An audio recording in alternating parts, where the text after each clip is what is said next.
హైదరాబాద్ మహానగరంలో street food business ద్వారా ఎంతో మంది జీవనం సాగిస్తున్నారు.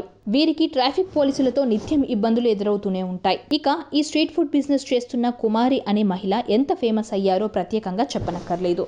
2 తెలుగు రాష్ట్రాల్లో చాలా ఫేమస్. సినీ ప్రముఖులకు ఉన్నంత క్రేజ్ ఆమెకి వచ్చేసింది. హైదరాబాద్లో ఐటీసీ కోహినూర్ సర్కిల్లో ఫుడ్ స్టాల్ నిర్వహిస్తున్న కుమారి అంటే వీడియో ఒకటి వైరల్ కావడంతో ఆమె రాత్రికి రాత్రి సెలబ్రిటీ అయ్యారు.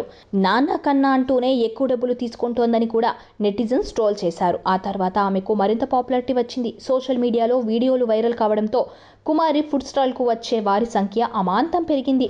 అదే సమయంలో ట్రాఫిక్ పోలీసులు ఆమె స్టాల్ని తొలగించాలని చెప్పడం, సోషల్ మీడియాలో పెద్ద ఎత్తున విమర్శలు రావడంతో ప్రభుత్వం సైతం స్పందించింది. సీఎం రేవంత్ రెడ్డి సైతం స్పందించి పోలీసులకు ఆదేశాలిచ్చారు.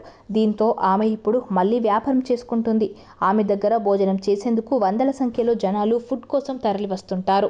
ఆమె వ్యాపారం ఓ రేంజ్లో సాగుతుంది. అయితే కుమారి ఆంటీ హోటల్ను అక్కడే కొనసాగించాలని, ట్రాఫిక్ జామ్ కాకుండా చర్యలు తీసుకోవాలని కోరుతూ రేవంత్ రెడ్డి ఒక్క మాట అన్నారు. పేదల, బడుగు, బలహీన వర్గాలకు అండగా ఉంటానన్న స్వయ ఉపాధితో బతుకుతున్న వారికి అండగా ఉంటుందని వివరించారు. అయితే కుమారి అంటే ఒక్కరే కాదు, అలా వేల మంది బతుకుతున్నారు.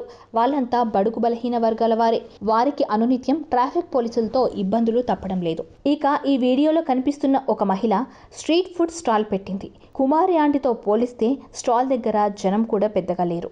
ట్రాఫిక్ సమస్య కూడా పెద్దగా ఉండకపోవచ్చు. కానీ పోలీసులు ఆమె స్టాల్ తీసేయాలని అంటున్నారు. దీంతో ఆమె తనేమి తప్పు చేశా అని ఎందుకు తొలగించాలని ప్రశ్నిస్తూ తన ఆవేదన వ్యక్తం చేస్తున్నారు. ఇది చూసిన ప్రజలు కుమారి ఆంటీకి ఒక న్యాయం, ఈమెకు మరో న్యాయమా? అందరూ బడుగు బలహీన వర్గాల వారే అని, కుమారి ఆంటీతో పోలిస్తే ఆమె ఆదాయం తక్కువ అని, ఆమెకు అవకాశం ఇచ్చిన వారు ఈమెకు ఎందుకు ఇవ్వరని ప్రశ్నిస్తున్నారు.